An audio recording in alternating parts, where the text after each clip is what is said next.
Today I have a great video. I also have my sister right next to me. I have been writing since 2016, so I decided it would be really fun to read some of my old writings, or like old short stories and stuff like that. Stop drinking paint water. Sorry. So that's what I'm gonna do. I have a really old one from back in 2016, and it's called The Mysterious Castle. And it's funny because okay, my everything was wrong about this. Everything was wrong. Everything was wrong. Everything, it's fucking wrong. It's wrong. I would put like people talking in the same paragraph. But let's get ready. Let's get right into this. She's in the cat food box. She's in the box.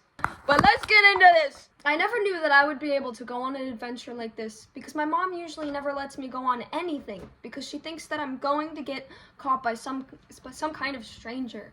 Aubrey, get up here, her mother said as I switched point of views as she was putting the laundry in the washing machine.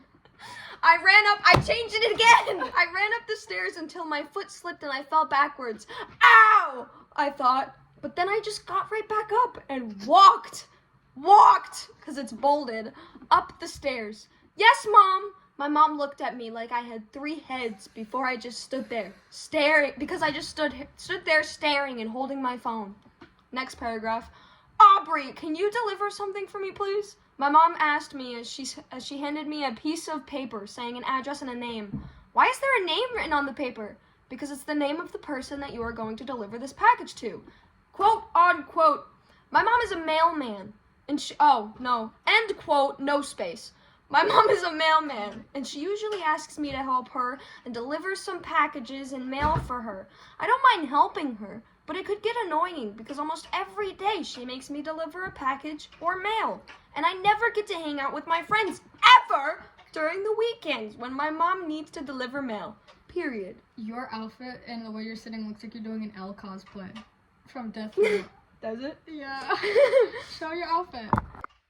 She's doing an L cosplay. Apparently that I didn't even know I was doing. I ran over to the house with the address that it said on the paper. The house was so far away. I can't believe my mom let me go on this adventure to a stranger's house when she won't even let me go to my friend's house, which for your information is only 2 houses away. This is awesome! 5 minutes later, I came across this weird shaped tree that looked like it was going to mysteriously come alive and follow me. ...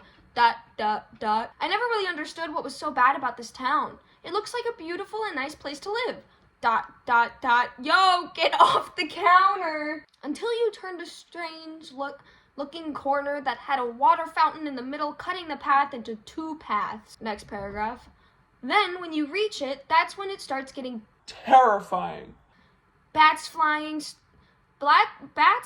start above your head, making you think that they're gonna just sit on your head and bite your face off. And the other issue, and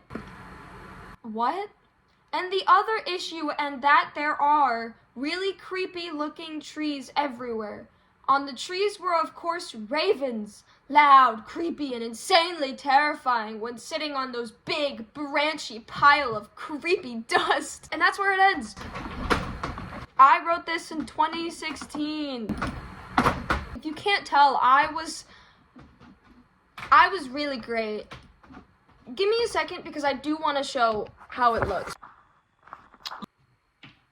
The text of the people talking, whether it was like different people or the main character, were all in the same paragraph. I didn't split those up. And you're supposed to. I don't remember how old I was when I did that. I'm also not going to say how old I was when I remember because that's none of your business. 2017. All I have is my Animal Jam accounts and passwords. 2018. I have, look, it's a parody of The Mysterious Castle, but this time it's The Mysterious House on Riverdale Street. And this is 2018. And it's shorter. And I also put the quotes of everyone talking in the same paragraph. And then I stopped putting it in the same paragraph. Okay, let's start it, I guess. Noah! Noah, come downstairs. My mom yelled, coming! I ran down the stairs and almost fell flat on my face.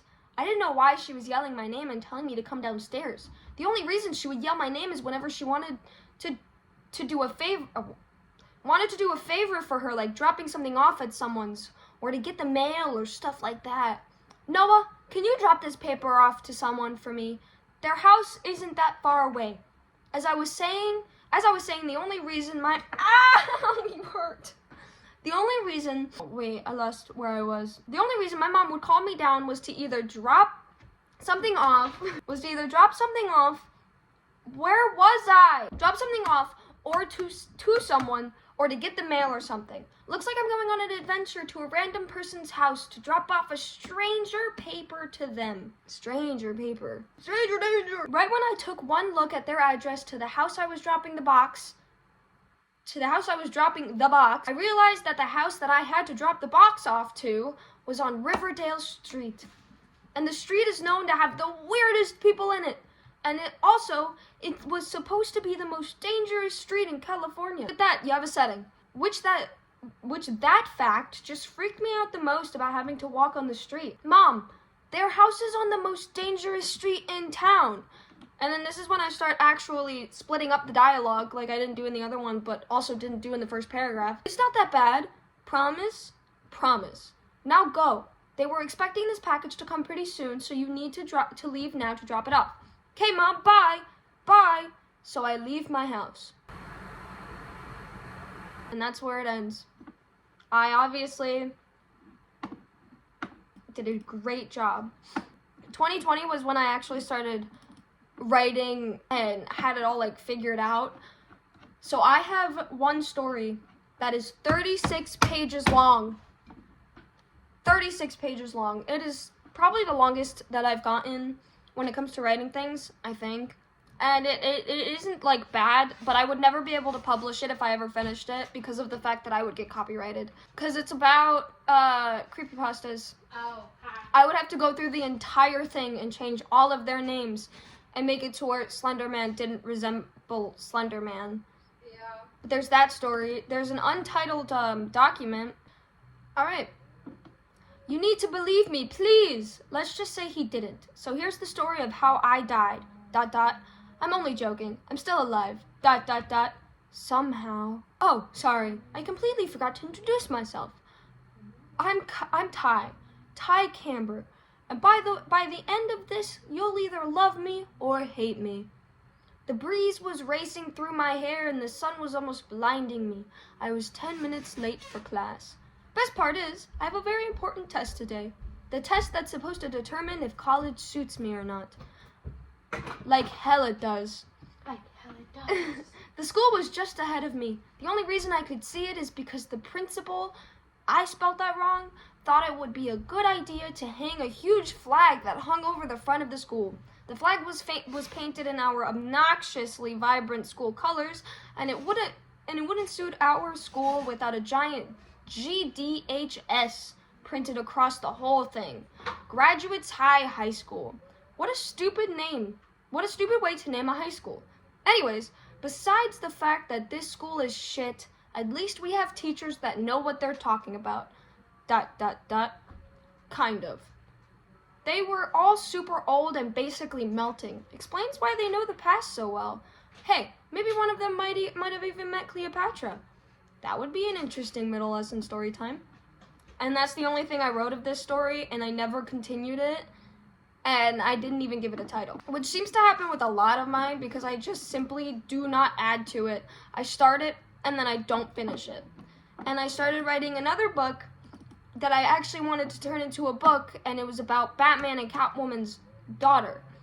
But I don't think I could publish that one either because it's also kind of like copyright. And I don't want to copyright. Moving on to 2023, I know I skipped 2022, but that's only because I didn't really have any short stories then. I just had the main book that was there. But the short stories in here are actually not that bad, because I have a lot, apparently. That wasn't meant to happen. Oh, this one was supposed to be about a camping trip where both of them died, or something. I don't really know. I never finished it. This was about some weird mythical creature, and then the dream killer is the only one that I actually finished, and it's not like too long. It's just like 2 pages. but I can read it out because it actually it's not that bad. Trust me. Here, I'm gonna read this one and then I'm gonna end the video because it's running on like 12 minutes and a lot to edit. Dream killer. As he did every night, he laid his head upon his soft pillow, the sides of it puffed up around his ears as he let his eyelids drop. Another seemingly safe and comforting slumber. The only thought daring to stick around was his plea to not dream the same dream he had the night before. The one dream that poked its head into reality for only a moment. "You're going to be all right," the man's wife softly mumbled from behind him, a reassuring comment that made his mind slightly settle. "I'm going to be fine," he thought repeatedly as he drifted off to sleep. As he expected, the dream was waiting for him on the other side, its arms outstretched, ready to suffocate him once more. What is the dream even about that it traumatized him so deeply? The haze began with the man slowly rising from his bed. He looked down towards the sheets, and a ruffled mess remained in the spot where his wife would sleep.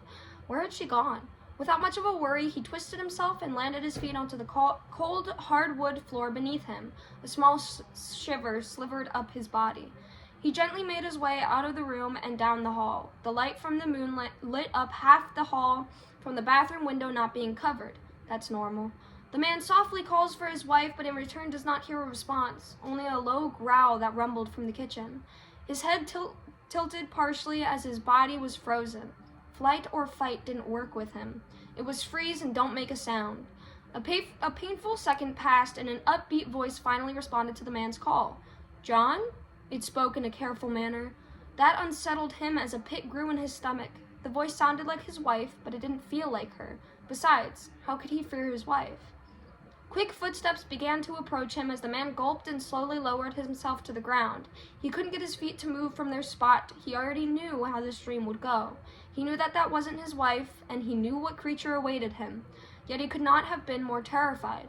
The wife's face peered from the side of the wall and made direct eye contact with the man. Goosebumps devoured his body as his breaths became shallow as if he were being strangled. The man gained the strength to switch his focus onto a different aspect of his surroundings. His daughter's room sat right beside him. The dim light that shined from underneath the crack of the door had a faint red tint to it. How could that be possible? Her bedroom light is a regular lamp. It was not colored. It was never colored. Those thoughts ran rampant in his mind as he stared at the small slit of light. He scooted himself closer to the girl's door and gently hit his knuckle against it. No response. He managed to whisper her name while he pressed his forehead against the wood. No response. Is she okay? A new thought to panic over as he attempted to escape his wife's monstrous replica. His eyes gradually moved from his daughter's room back over to the end of the hall. The creature was gone. No footsteps, no noises, no sounds. How could it have disappeared without making a single noise? It was because it hadn't gotten away. It hadn't even gotten far. A warm breath pushed itself onto the back of the man's neck. His eyes widened and his face grew hot as sweat fell off him like salty tears. He wouldn't dare to look behind him, even when he felt a cold, leathery hand get placed onto his shoulder. The only thing that came from him was a shriek, and before anything else could happen, he jolted from the covers of his bed. His clothes sewed to him with sweat, and his hands shivered as he ran them through his thick hair. A gentle voice spoke from beside him, a hand still placed upon his bare shoulder. "Honey? It was just a dream. You're okay. I'm here." The voice spoke. It was his wife. As he turned his head to see her, his body completely froze and tensed up. Something trickled down his shoulder and itched his arm. Not sweat or water. The liquid was warm, yet cold when a slight breeze ran through. Before he made eye contact with his wife, he decided to look down at his shoulder. His wife's hand still gently clutched at the skin. A dark liquid surrounded her hand and engulfed the tip of his shoulder. It fell from his wife's hand and down to his own hand. He pulled away from his wife and felt a slight sting as her hand left his skin, finally making direct eye contact with her. Her eyes were softly widened, and the dark substance was dotted across her cheeks and dripped down off her chin every couple seconds. A puddle of it laid but underneath her, which soaked the sheets. Before he could get any words out from his mouth, she opened hers. "I'm sorry, John. It wasn't supposed to end like this. You weren't supposed to find out." Her voice trembled as the words fell from her lips. A sigh broke out afterwards, and she pulled a sharp-bladed weapon from behind her back. A fast swing, and it collided with his mouth. It went straight through, returning out of his other cheek. Pain filled him as he started to cry out. "Please, this is already hard enough for me. My love, don't make it more difficult. It will only be a moment. If I hit the right area, it'll be over in seconds. You have to trust me." Her eyes were glued to his as he tried his hardest to not look at hers. Even despite the urgency in her demeanor, she still spoke in a gentle tone like one would use when speaking to an infant. Air fell from the man's mouth in waterfalls whilst his airway seemed to close. A tear slowly snaked down his cheek, and the woman began to plead. "My darling, please. I don't want to do this. You know I don't. But I have to. You know about it all, which means I must let you go." In a strong attempt to continue with her plan, she yanked the knife from his cheek and watched as his blood trickled down the blade and down onto the bed covers. A deep breath filled her lungs and escaped through her lips. It smacked him in the face and made his eyes burn. The husband's hands plastered themselves on top of the open wounds on his cheeks frantically as he trembled. "Farewell, my dear," the woman cried as she plunged the blade into her husband's throat and pulled it immediately back out. The blood spewed from him and covered his body. A single tear dropped from the wife's eye. The last words that were coherent to the dying man were her soft cries and repeated mumbles. "I always dread this part." June! The cat got in the food. That's all that I'm going to read today because it's running on almost 20 minutes. It won't be 20 minutes when I edit it, but it is right now. I'll see you guys in the next video. Bye!